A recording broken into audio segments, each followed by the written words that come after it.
This is Ruby from Mission MathMinds. Today I'm joined by Chris Kim from Excellerate Learning Studio. We're super excited to hear your story, Chris. Thanks for being here. Do you mind introducing yourself with your name and what you do? Sure. Thank you for having me. My name is actually Boram Chris Kim, but everyone knows me as Chris. And I'm a CEO and also educational consultant at Excellerate Learning Studio. Excellent. So thank you so much for being here. We're really honored and humbled to hear your story. So thank you. We'll get started with talking about what it looked like growing up for you. So college, what did you major in, and what was that all like? Yeah, I went to University of Missouri in Columbia. That's the Columbia campus. That's the flagship public school in Missouri. I majored in environmental design, which combines pre-architecture and interior architecture as a part of the program. And I love spending pulling all-nighter on design projects that combines both the artistic aesthetic part of the buildings, but also the functional, how the buildings are built and physically manifested in everyday's life. Wonderful. And throughout your childhood, even, what was your interest in STEM like? Did you have a lot of interest, or did you really develop the interest as you got older?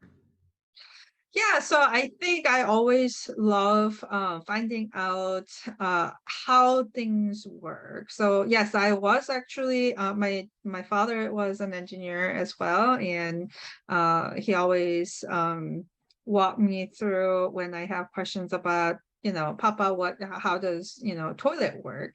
And he will open up the toilet and show me how, the each part works. He was an electrical and mechanical engineer, and he had patent in converting polluted water to drinkable water.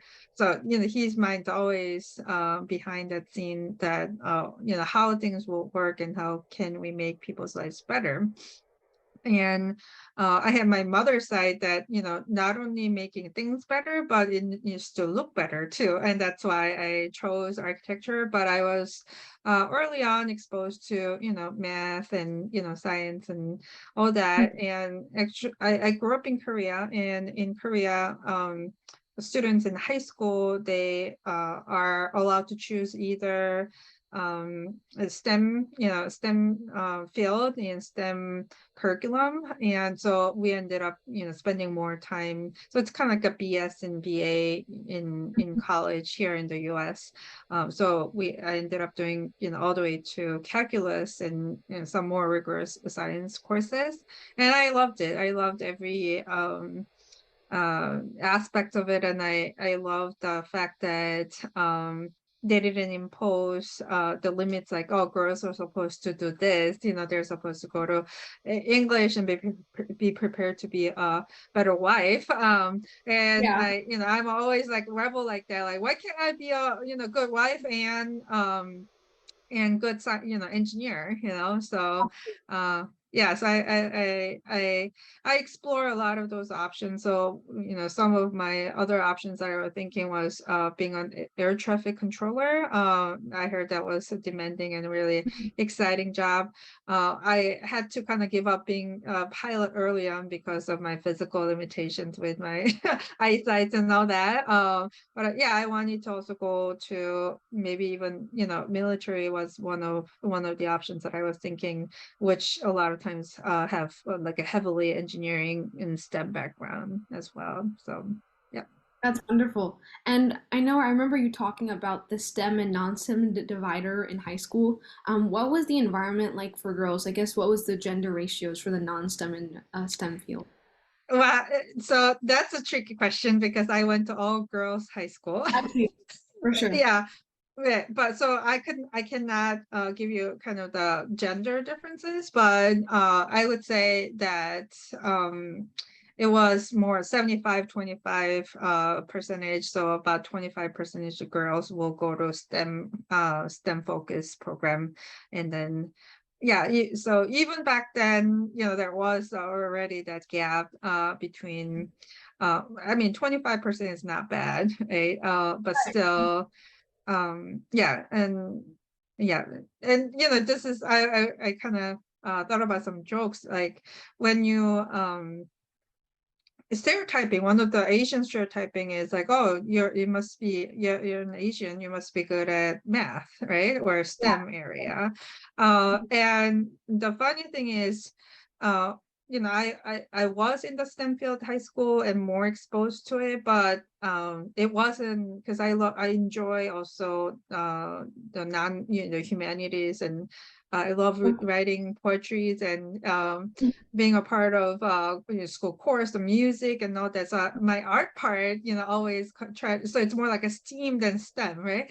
Right. Um, and um, when I came to the US, and then I have a lot of students I work with, they said math was not my strength, but by coming here, I became like my math became my strength. So it's funny that it's a stereotyping, but then it's also that how maybe outside of the US, the girls are a little bit more encouraged and have more opportunities to go into the STEM field. And growing up in different parts of the country, or means different parts of the world, I didn't really feel like because you're a girl you have to go into this direction or that direction. STEM field wasn't really off the limit for girls, so that was, I think, encouraging environment for me. But at least for my family value, they didn't really limit my options in that sense. Yeah. Wonderful. And after you finished college, what were the next steps you took with your major?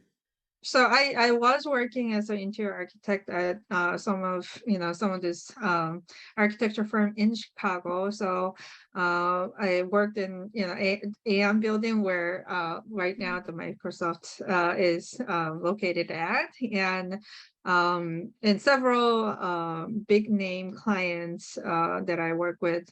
One of which was McGraw-Hill, which is a big publishing company.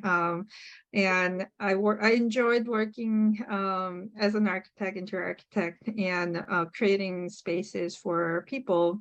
My thesis project was actually a bookstore design, and I just love every single bit of it. I love looking at the designs of the different libraries, and how they're being built and being a part of the community. Um, and then I realized actually I could make some differences in making decisions of colleges. So, my husband was very entrenched in teaching, mentoring high school students through church we're involved in. And Sure. I was actually looking at more of the financial side of it and things like that. And we started kind of looking a little bit more into how we can help this college dream more accessible and bringing the barrier of culture, finance, and other myth about college going for first gen college students, or first Mhm. gen because culturally the parents didn't go to college here. So we were supporting those students, and then actually started our own entrepreneurial journey from there. Wonderful. And what was that switch from, going to becoming an entrepreneur? Like, I know that's a big risk for a lot of people. How did you come to that decision? Um, a lot of passion. And Yes. even now, I can spend hours working with students because it is, I love every single bit of it because I am painting their future Oh, with yeah. them, with the support of my knowledge and my experiences.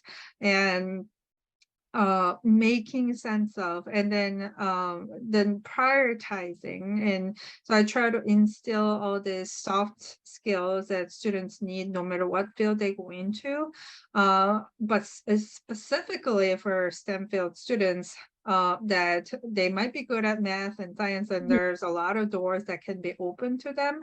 Oh yeah. But their communication skills, collaboration, critical thinking skills, writing, and rhetoric, communicating verbally, those are very, very important skills. And people skills. So those are called soft skills, also known as 21st century learning skills.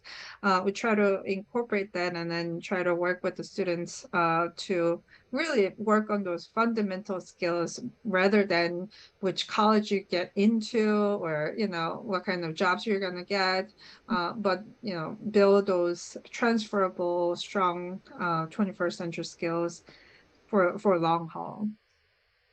And out of your whole journey, what was the biggest challenge, with all the changes that have happened in your life, moving to a new country, becoming an entrepreneur? What was probably the most challenging part of all of that? Wow, the biggest challenge is actually your own fear, that am I good enough? Right? Hmm. Those fear and doubt. Um, and even as small as being conscious about my own accents, right? So being an entrepreneur, there are tons of opportunities that I have to be in front of people, doing my elevator speech and all that. And English is not my first language, and I have to be. I'm definitely afraid of being in front of large crowds. And now after so many years of trains and kind of like a forced opportunities, I had to take those opportunity to share the passion that I have for the students. So luckily, the passion really helped me to begin the journey and push me to face a lot of these challenges that I had to. But a lot of times it's those pressures and those fears are within, right? And so I had to believe in myself. Having a mentor is so important. That's why I love talking to Ruby and all the leaders here, and bringing other forces, other female mentors to work with the students. I still, it's very, very important having a mentor and work with them, because they can really enrich your life, share their wisdom, share their, the journey, through ups and downs of their own experiences. Yep. I 100% agree. And last question, what's your advice to the girls listening? You've taken a lot of risks and you've really worked hard to make sure they pay off, and it's very commendable. What's your advice to the girls listening about taking risks in life?